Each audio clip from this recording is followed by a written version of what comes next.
Assalamualaikum. Hari ini kita sampai pada pertemuan TM7 ya. Di sini kita membahas tentang keputusan pembelian. Nah, kemarin pada TM2 kita sudah sedikit membahas tentang keputusan pembelian juga. Tetapi pada TM2 itu adalah fokus pada tahapan. Jadi tahapannya ada proses pengenalan masalah, kemudian pencarian informasi, kemudian ada evaluasi, terus ada keputusan pembelian dan perilaku pasca pembelian. Nah, sekarang tetap kita membahas tentang keputusan pembelian, tetapi kita fokus kepada hal yang lainnya. Nah, pertama kita akan fokus pada definisinya. Jadi keputusan pembelian itu apa sih? Bisa lihat di sini ya. Nah, apa definisinya keputusan pembelian? Keputusan pembelian ini adalah sikap seseorang untuk membeli atau menggunakan suatu produk, barang atau jasa yang telah diyakini akan memuaskan dirinya dan kesediaannya menanggung risiko. Nah, kemarin kan sudah dibahas tentang keterlibatan ya. Kenapa orang mau membeli barang itu ada yang dengan keterlibatan rendah, ada yang keterlibatan tinggi. Nah, di sini ada sesuatu risiko yang harus ditanggung oleh konsumen. Nah, kemudian menurut Sigmund Canuck apa nih tahun 2000? Definisi keputusan pembelian adalah keputusan sebagai pemilihan suatu tindakan dari dua alternatif atau lebih. Memilih dari dua alternatif atau lebih. Jadi ketika kita ingin membeli sesuatu, kita dihadapkan pada pilihan. Nah, pilihannya ini berupa apa saja? Nah, ada merek, ada harga, kemudian ada produksi dari mana. Nah, itu. Kemudian masih menurut Sigmund Canuck ini, kita kemudian diajak kepada model manusia dalam keputusan pembelian. Jadi ada berapa model? Ada 4. Apa saja?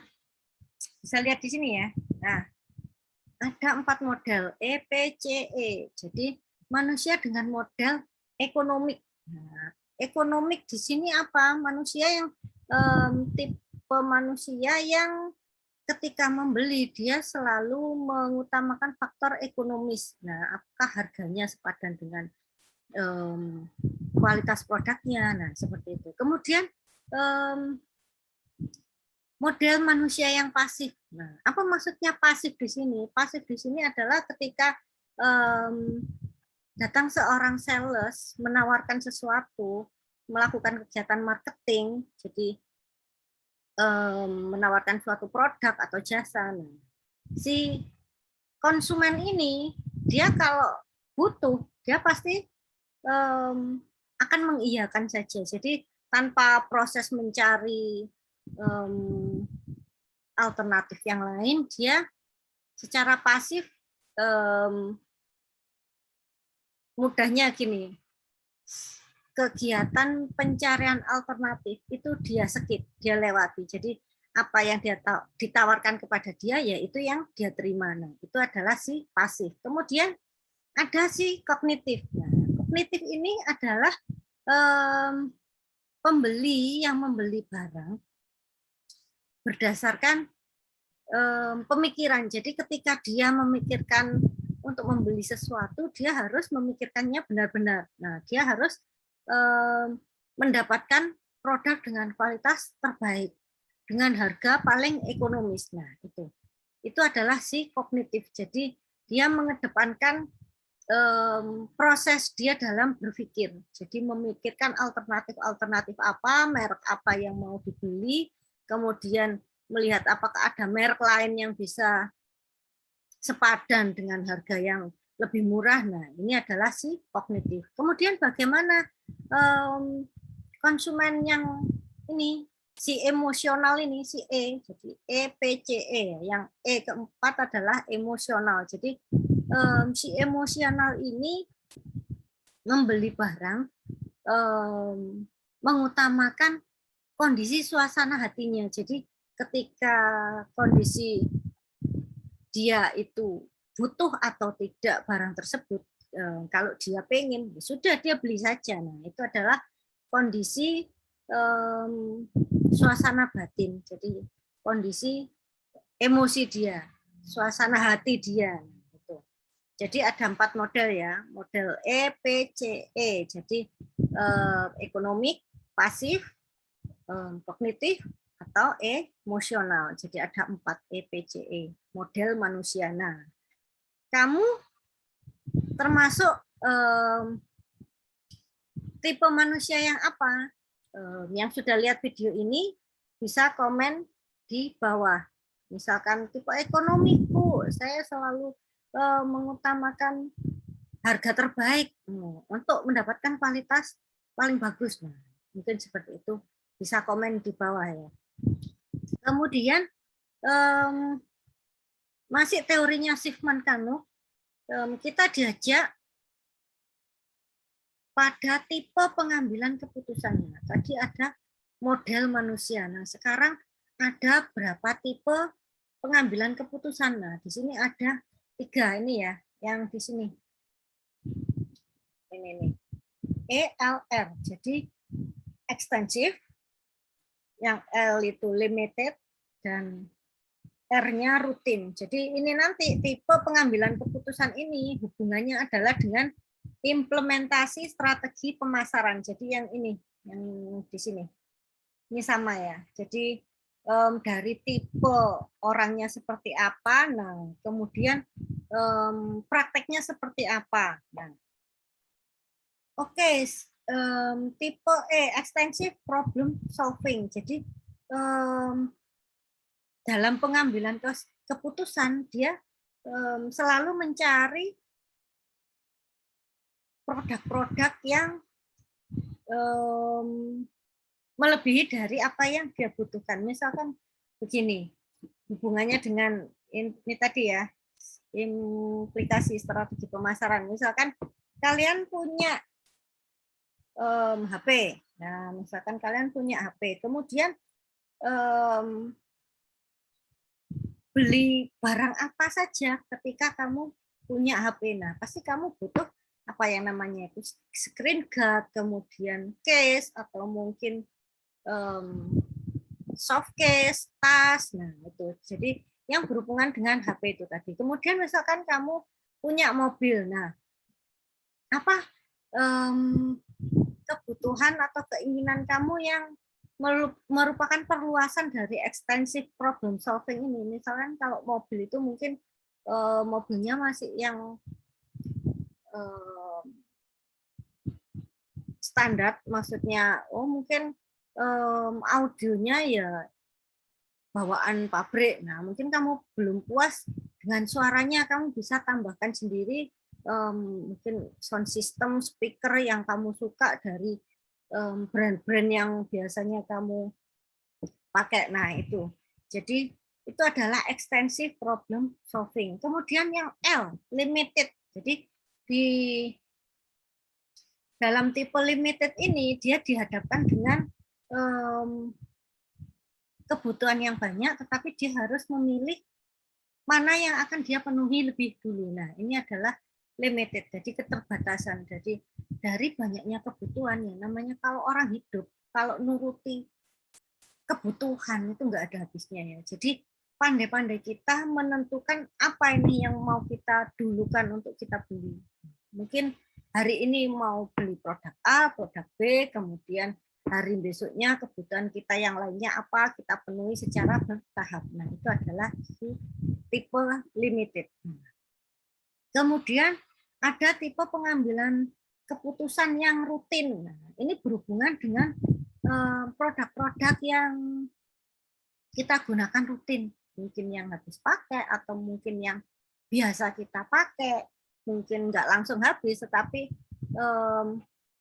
itu adalah produk-produk yang merupakan kegiatan rutin kita. Misalkan kita bangun pagi, ada kebiasaan ngopi, teh, nah itu biasanya pakai produk apa? Kalau misalkan teh, Bu Ana pakai teh dandang, ada teh poci, ada teh tongji. Nah, rutinnya pakai apa? Di antara 3 merek itu yang nancep di benaknya Bu Ana kemarin kan kita bahas tentang persepsi ya, yang nancep di benaknya Bu Ana itu apa?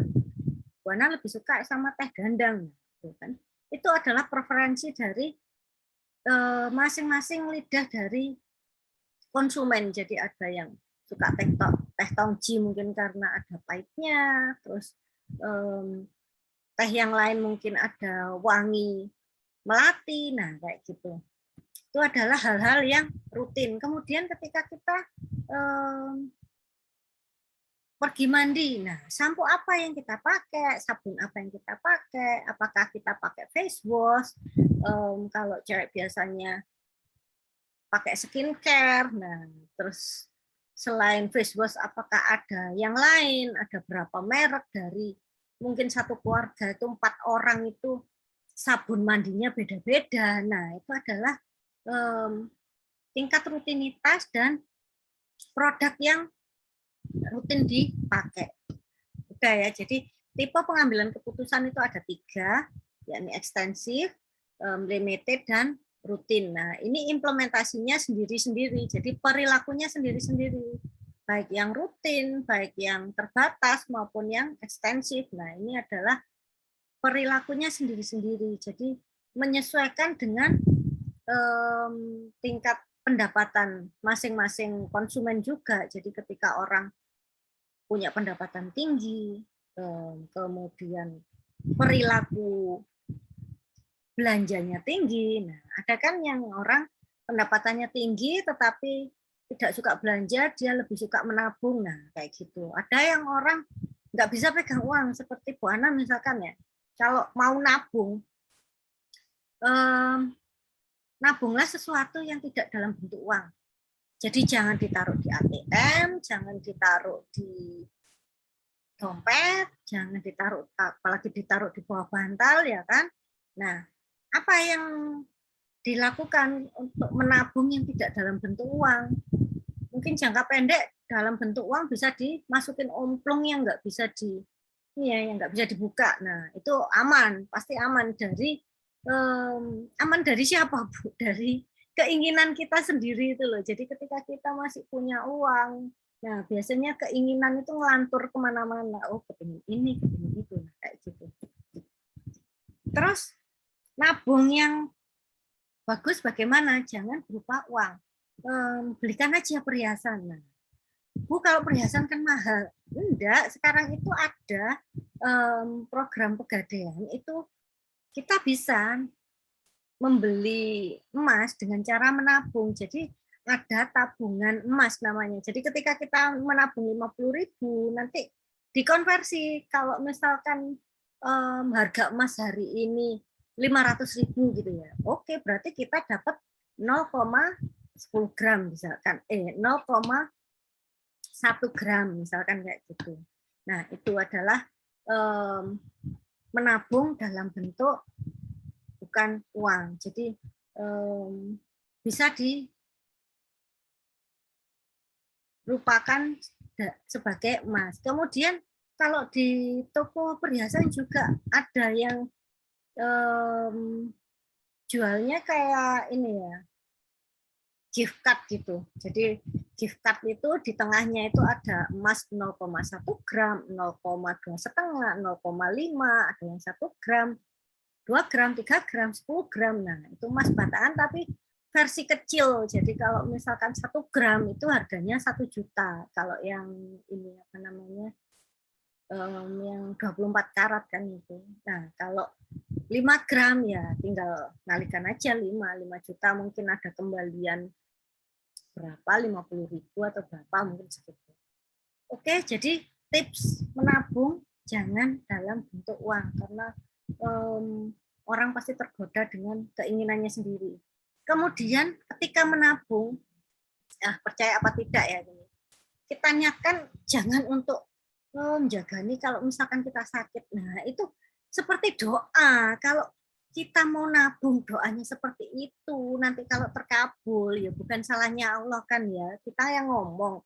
Jadi kalau misalkan kita nabung ya Allah nabung buat beli apa gitu, HP termahal kayak atau mobil termahal kayak gitu. Jadi setiap menabung itu sertai dengan doa. Apa doa kamu? Misalkan kepingin bahagiain, beliin ibunya apa, bahagiain, beliin bapaknya apa, nah kayak gitu. Sertai dengan doa agar yang ditabung itu loh nanti tercapai dan berkah, bukan habis karena harus untuk uang berobat atau yang lainnya ya. Diingat. Jadi itu adalah benar nggak ada teorinya ya, tapi itu harus jadi satu bagian ketika kita melakukan apapun, kita harus ingat jadi the power of our mindset. Nah, itu pikiran kita itu kayak Bluetooth. Nah, kita nggak tahu, tiba-tiba kesampaian. Nah, itu kayak doa-doa yang dikabulkan, kayak kita nggak mau tapi kok kejadian. Nah, itu jadi kita harus membentengi dari pikiran-pikiran yang terburuk ya. Jadi kita mikirnya yang positif-positif aja, yang positif thinking. Ya, Bu Ana kemarin kan bilang, misalkan kamu mungkin dianggap temanmu banyak uang, temanmu ngutang gitu kan. Ya sudah, kalau kamu mau ngasih ya kasih aja. Tapi kalau enggak, ya sudah diam. Tapi kalau ngasih ya nggak usah berharap itu mau kembali cepat, mau enggak, mau dikembalikan atau mau nyantol ya. Sudah itu niatkan kita titip tabungan kepada yang di atas gitu melalui orang lain. Sudah itu. Jadi ketika menabung itu ada yang dalam bentuk kasat mata bisa dilihat. Kita punya perhiasan. Nah, itu tabungan kita ya. Tapi kalau dalam bentuk ngasih pinjaman ke orang, ngasih sedekah ke orang, nah itu juga nabungnya kita tapi dalam bentuk tidak kasat mata ya, tapi itu pasti dikembalikan sama Allah itu. Misalkan kamu kapan hari ada tetangga yang kecurian perhiasan, sepeda motor, nah anggap aja itu nggak hilang barang-barang itu, cuma dititipkan ke orang lain, dititipkan ke pencurinya, nah seperti itu. Jadi menyikapi sesuatu hal sama ketika kita melakukan keputusan pembelian. Jadi setiap apa yang kita lakukan harus pikirkan matang-matang. Sebentar.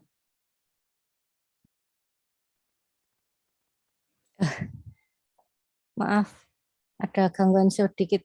Oke, kita lanjutkan tentang tadi sampai tipe pengambilan keputusan ya, yang ini. Nah, ini. Kemudian kita diajak untuk menengok kriteria evaluasi. Jadi tadi Bu Ana udah cerita kalau ketika memutuskan ingin membeli suatu produk, maka yang kita lihat apa? Nah, ini adalah kriteria evaluasinya. Nah, apa yang kita evaluasi? Ada harga, ada merek, dan ada negara tempat memproduksi. Jadi 3 hal ini yang dalam keputusan pembelian ini adalah yang kita temui. Jadi alternatif produk dan jasa yang kita temui yang harus kita evaluasi. Misalkan harganya ada harga murah tapi kualitasnya terbatas. Ada harga mahal tapi kualitasnya high end. Nah, itu kita bisa memilih apakah yang high end, apakah yang harga termurah. Kemudian merek ini dari berbagai macam. Jadi merek apa yang kita percaya untuk kita pilih. Nah, itu adalah merek-merek yang sudah menancap di benak kita ya. Jadi sesuatu yang sudah ada dalam persepsi kita. Nah, persepsi kita kemarin itu dipengaruhi oleh bisa teman, bisa keluarga. Nah, ada kelompok yang mempengaruhi persepsi kita. Kemudian faktor apa yang mempengaruhi keputusan pembelian? Nah, kemarin kan sudah ada tentang faktor budaya. Kita kemarin sudah TM 5 ya. Yang faktor budaya, ada budaya etnis Hispanik, ada yang Afrika Amerika, ada budaya etnis Asia Amerika. Nah, itu adalah dari faktor budaya. Kemudian dari faktor sosial dan pribadi akan kita bahas lebih lanjut ya. Jadi ketika pertemuan pertama kita membahas tentang marketing mix. Jadi hal-hal yang ada pada marketing mix ini adalah hal-hal yang mempengaruhi keputusan ketika kita membeli produk dan jasa, yakni apa saja, ada produk, price, place, promotion. Nah, ada tambahannya, ada people, physical evidence, dan proses. Oke, kemudian ada berapa langkah dalam keputusan pembelian. Nah, kemarin tentang langkah-langkah ini kan ada 5 ya, mulai dari pengenalan masalah sampai perilaku pasca pembelian. Nah, kalau menurut Shifman Kanuk ini adalah ada tentang pengenalan kebutuhan. Kemudian tentang waktu. Waktu di sini maksudnya apa? Ketika orang memilih suatu makanan ya. Jadi waktu.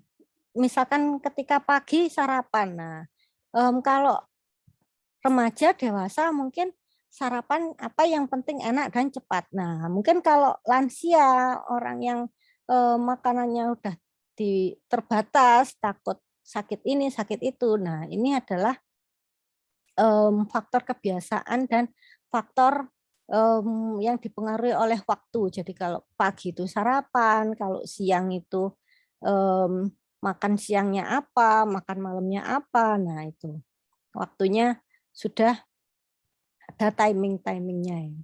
Kemudian 3, perubahan situasi. Nah, perubahan situasi ini, misalkan kemarin kita dihadapkan pada situasi sebelum pandemi. Nah, terus kita dihadapkan dengan adanya corona ini. Bagaimana situasinya yang berubah ini ketika kita harus bekerja dari rumah, ketika kita belajar dari rumah. Nah, ini juga mempengaruhi dalam keputusan pembelian. Orang lebih banyak yang membeli secara online. Jadi yang tidak paham gadget, mau tidak mau harus belajar. Kalau enggak dia akan tergerus oleh zaman. Nah, ini. Kemudian kepemilikan produk. Nah, dalam keputusan pembelian tentang kepemilikan produk, konsumsi produk, ini dipengaruhi oleh hal-hal yang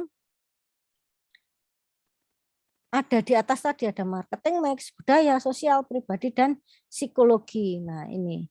Jadi ketika konsumsi produk, kebiasaan makan itu keluarga yang satu dan keluarga yang lain mungkin berbeda. Ada yang sukanya daging, ada yang sukanya sayuran, ada yang asal makan aja ya, semua dimakan. Nah, mungkin kayak gitu. Kemudian perbedaan individu. Nah, perbedaan individu ini seperti diceritakan Bu Ana tadi, ketika Bu Ana membeli teh itu tergantung dari kemampuan Bu Ana merasakan teh tersebut dan menyukai teh yang mana. Nah, ini jadi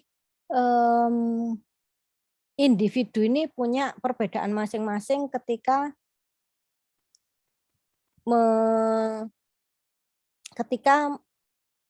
mengkonsumsi suatu produk. Nah, itu.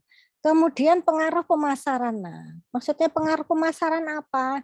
Ya kegiatan marketing itu ketika produk baru di launching, kemudian harganya mungkin masih diskon, kemudian tempat yang buat promosi itu tempatnya di mall-mall. Nah, itu adalah pengaruh dari pemasaran. Jadi orang nggak pengen beli, jadi kepengen beli gara-gara itu semua.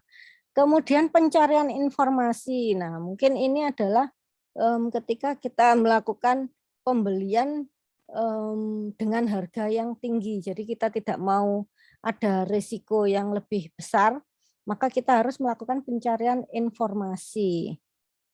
Pencarian informasi ini ada dua, yakni internal dan eksternal. Nah, secara internal ini adalah melihat ke dalam yang kita ingat. Jadi merek apa yang kita ingat, merek apa yang sangat sudah kita kenal. Nah, ini kemudian kita pilah-pilah lagi mana merek yang ingin dipilih, mana yang dipertimbangkan, dan mana merek yang ditolak sama sekali. Kemudian secara eksternal ini ada 3 macam, degree of search, direction of search, dan sequence of search. Jadi kalau tingkat pencarian, tingkat pencariannya ini tinggi apa rendah. Nah, itu bergantung pada tingkat kebutuhan kita juga, kebutuhannya mendesak atau tidak, kemudian budgetnya itu mepet atau enggak. Nah, itu degree of search. Kemudian direction of search. Nah, arah pencariannya kita kemana. Nah, kita mendahulukan yang kita butuhkan dulu, baru membeli apa yang kita inginkan. Jadi jangan kebalik ya, mendahulukan yang kita inginkan, tetapi yang butuh-butuh enggak dibeli. Kemudian sequence ini adalah berapa sering kita membeli. Jadi ketika melakukan pencarian, apakah kita membeli berdasarkan produknya, ataukah berdasarkan toko yang biasa kita kunjungi, ataukah yang lainnya. Nah, itu. Oke, sampai di sini kita lanjut ke indikator yang ini ya.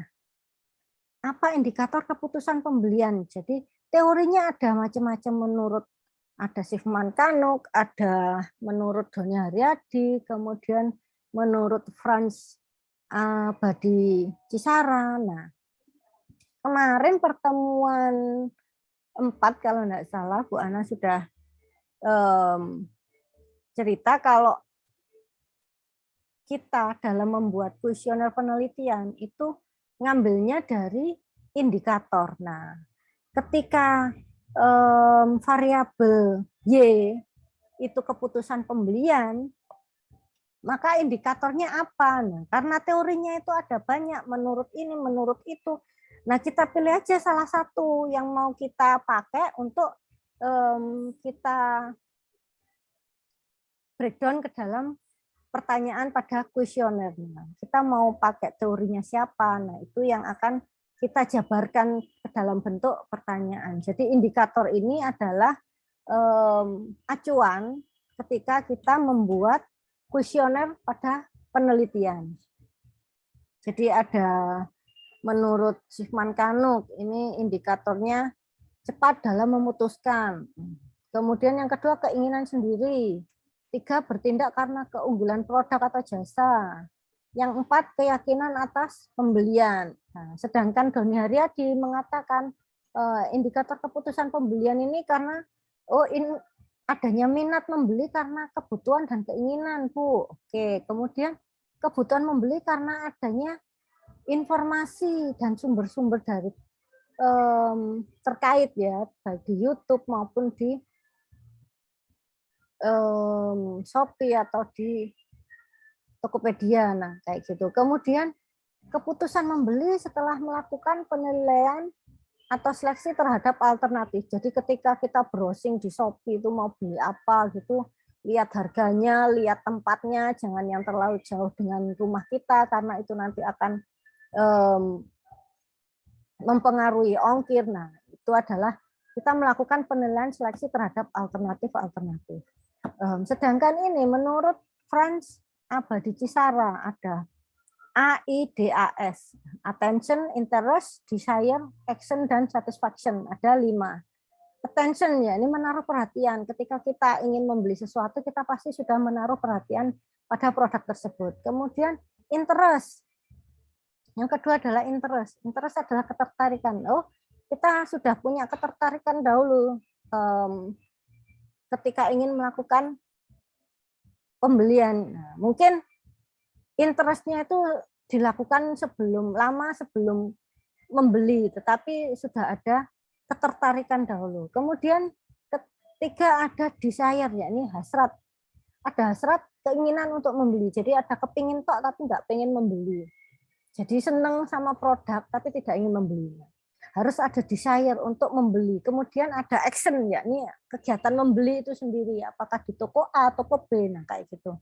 Kemudian ada satisfaction di sini ketika sudah mendapatkan barang, barangnya sesuai, bisa membantu dalam pekerjaan sehari-hari, nah maka terjadilah apa yang namanya satisfaction. Oke, sampai di sini teori TM7 tentang keputusan pembelian ya. Terima kasih sudah menonton. Jangan lupa komen buat mahasiswanya Bu Ana yang sudah menonton.